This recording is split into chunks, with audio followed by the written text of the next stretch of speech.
UP के शामली के जलालाबाद में किले के वजूद पर सवाल खड़ा हो गया है। मनहार खेड़ा इलाके में मौजूद इस किले पर राजपूत समाज ने दावा किया है कि ये उनके पूर्वजों की विरासत है, इसलिए इसे संरक्षित किया जाए। वहीं राष्ट्रीय लोकदल के विधायक अशरफ अली का कहना है कि ये उनकी आबाई जायदाद है।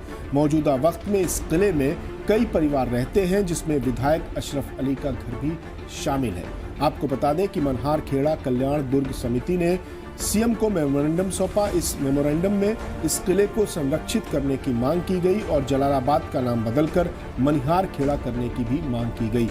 इसके बाद आर्कियोलॉजिकल महकमे ने शामली एसडीएम से किले से जुड़े दस्तावेज मांगे हैं।